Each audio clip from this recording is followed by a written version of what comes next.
Mbega ibyishimo bitashe abafana b'ikipe ya APR nyamukandagira, mbega ibyishimo bitashe imitima y'abayobozi b'ikipe ya APR, mbega ibyishimo bitashe ingabo z'igihugu cy'u Rwanda, aho Dore Ouattara ku munota 45 yakoze ibitangaza ashiramo igitego cya mbere cy'ikipe ya APR.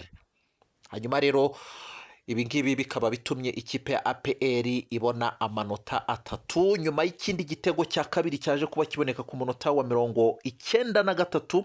Urumva twari mu munota y'inyongera cyatsinzwe na Arswane, biba ibitego bibiri by'ikipe ya APR ku busa bwa Gasogi United. Hanyuma rero bituma iyi kipe ya APR ikura amanota 3 imbere ya Gasogi United. Urubambyingwe rwa Kenisi yari yakaniye avuga ko agomba gukura amanota 3 imbere y'ikipe ya APR, ikipe y'ingabo z'igihugu cy'u Rwanda, ariko siko bije kuba bimugendekera.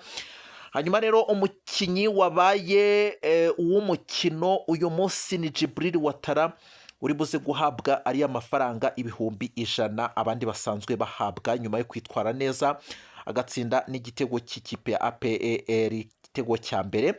Hanyuma Gasogi United yahise iza ku mwanya wa 9 ku rutonde rw'agateganyo n'amanota 18 rwa Rwanda Premier League 2025-2026.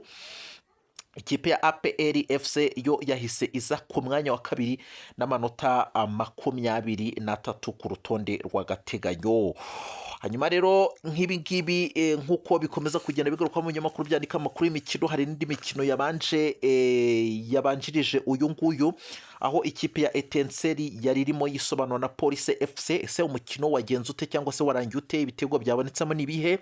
Tujye kuba tubigaruka 5-5 na video zabyo uko byaje kuba byinjira. Hanyuma amagaju yari arimo ayisobanura na Mukura Victory Sport, ese batsindanye bate?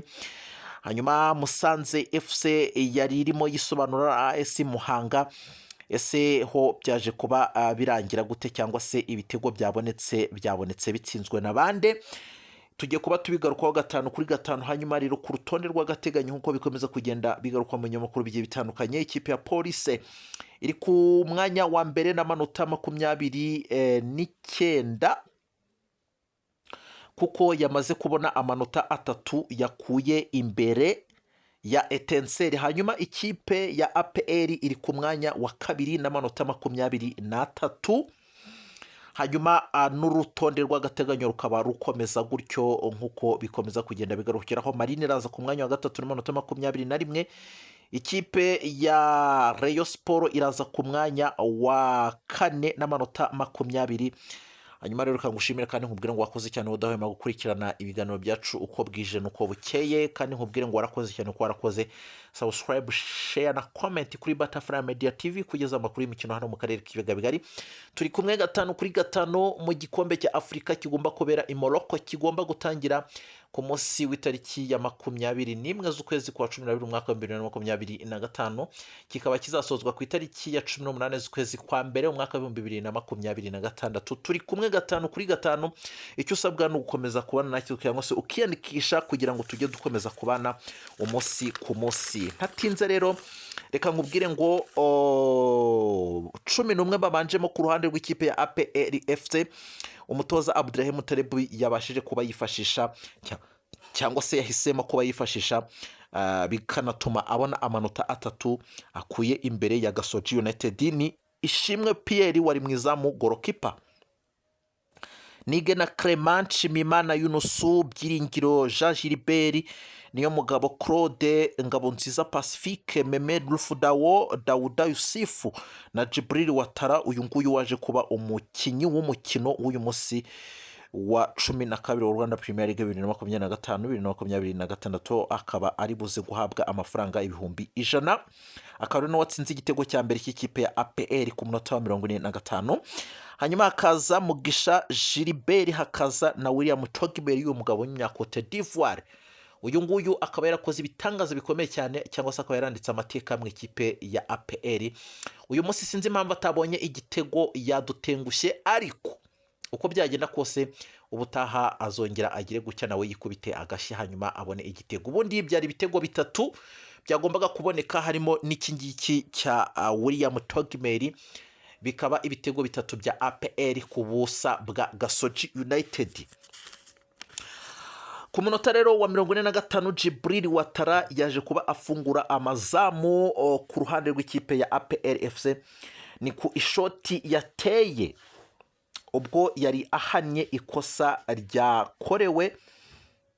yakorewe na Ngongo Herve w'ikipe ya Gasogi United. Uyu Ngongo Guy Herve yakiniye nabi Djibril Ouattara ku murongo w'urubuga rw'amahina. Ikosa ryaje kuba riba rero, umusifuzi yaje kuba aha iyi kipe ya APR FC kufra. Hanyuma rero bateye kufra, uyu nguyu Djibril Ouattara ari nawe wihanira iryo kosa kuko ni nawe wanarikorewe, yaje kuba yinjiza igitego rwose ku munota wa 45, kiba igitego cy'ikipe ya APR ku munota wa 45 kinjiramo. Bahita bajya no kuruhuka, igice cya mbere cyaje kuba kirangira ari igitego kimwe ku busa bw'ikipe ya Gasogi United. Ikipe ya APR FC ikaba imaze kuba ibona amanota 3 ayihesha kwicara ku mwanya wa kabiri ku rutonde rw'agateganyo rwa Rwanda Premier League 2025-2026 nyuma yo gutsinda Gasogi United ibitego 2 ku busa. Igitego cya mbere cy'ikipe ya APR FC cyagiyemo ku munota wa 45 gitsinzwe na Djibril Ouattara. Igitego cya kabiri kijyamo ku munota wa 93 kuko twari mu munota y'inyongera gitsinzwe na Arswane. Hanyuma rero umukinnyi wabaye uw'umukino w'uyu munsi ni Djibril Ouattara, ari buze guhabwa amafaranga 100,000 nk'igihembo nk'umukinnyi witwaye neza muri uyu mukino w'umunsi wa 12. Hanyuma Gasogi United yahise ijya ku mwanya wa 9 n'amanota 18 nk'uko bikomeza kugenda bigaruka ku rutonde rw'agateganyo rwa Rwanda Premier League 2025-2026. Hanyuma indi mikino yabaye rero ni imikino twavuga ko yahuzaga ikipe ya Itsinzemo, aho yaje kuba itsindwa igitego kimwe ku busa na Police. Ni igitego cyagiyemo gitsinzwe na Richard Kirongozi ku munota wa 43. Hanyuma rero indi mikino, Amagaju na Mukura Victory Sport. Mukura yatsinze igitego kimwe ku busa bw'Amagaju, ni igitego cyatsinzwe na Ping Pong ku munota wa 10. Hanyuma Musanze FC yaje kuba itsinda ibitego 3 ku busa bwa AS Muhanga. Ni ibitego byagiyemo bitsinzwe na Hakizimana Titi, igitego kijyamo ku munota wa 45. Hanyuma ikindi kijyamo ku munota wa 80, byose bitsinzwe na Hakizimana Titi. Igitego cya mbere rero kikaba cyabonetse gitsinzwe na Charles Nonso ku munota wa 2 cya Musanze. Biba ibitego rero 3 bya Musanze ku busa bwa AS Muhanga. Undi mukino rero akaba ari uyu nguyu wahuzaga ikipe ya APR FC ndetse na Gasogi United, watangiye ku isaha y'isa 11 zuzuye kuri Kigali Pele Stadium.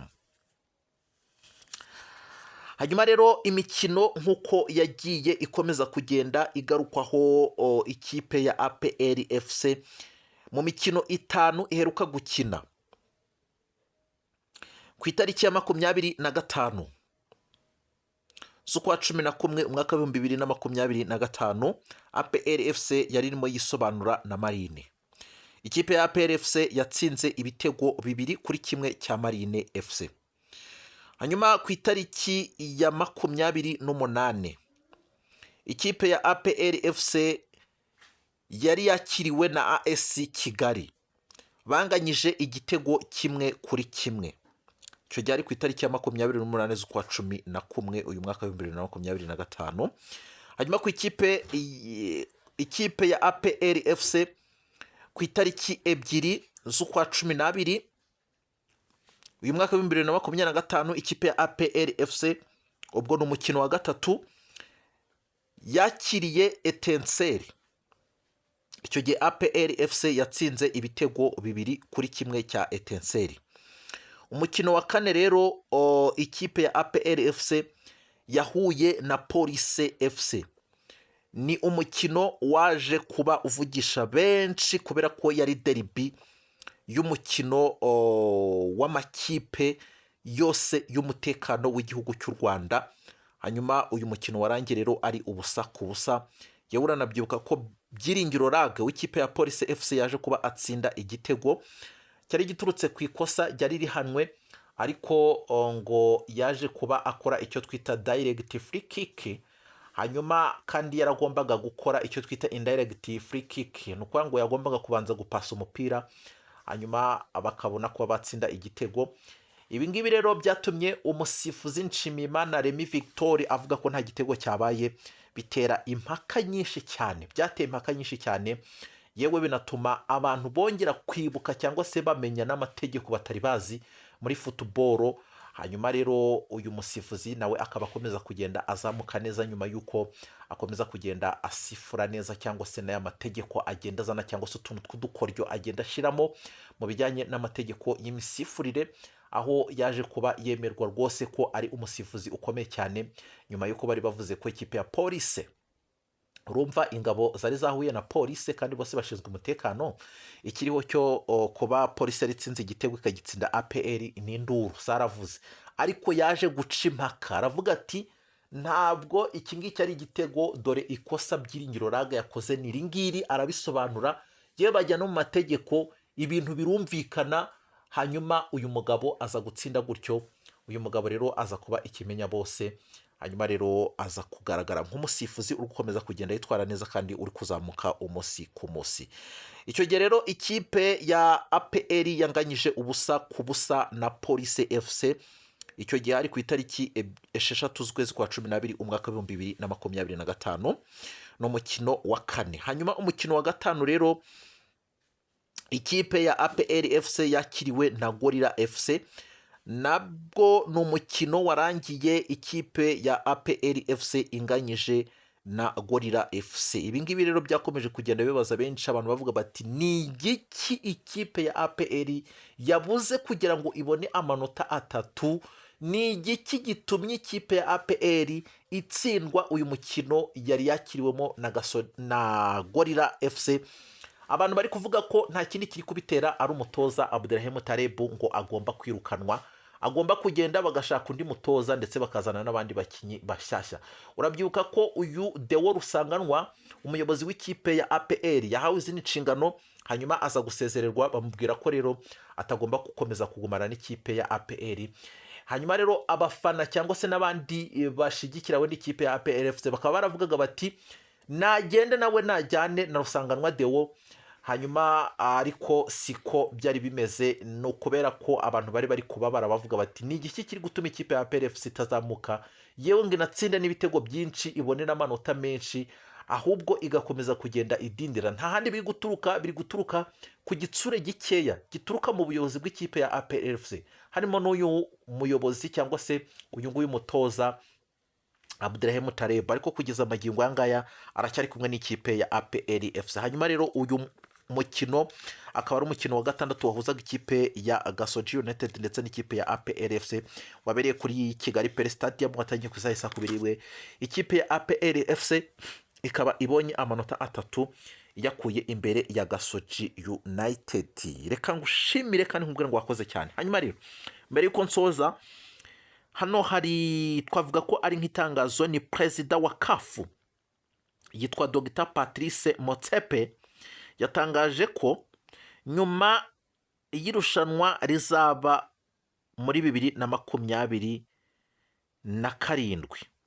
igikombe cya Afurika kizajya kiba buri myaka 4 uhereye mu mwaka wa 2028. ngayo nguko ibi nabyo rero nibiba bimaze kuba bisohoka, cyangwa se n'itangazo riba arisohotse ariko rikareba abangaba wenda bakurikirana ibijyanye n'imikino, dore ko mu minsi iri imbere igikombe cya Afurika kigomba kuba gikinirwa muri Morocco nk'uko twabigarutseho mu ncamake. Nyagasana akomeza kurinde kandi ukomeze kubana n'Imana. Bye bye.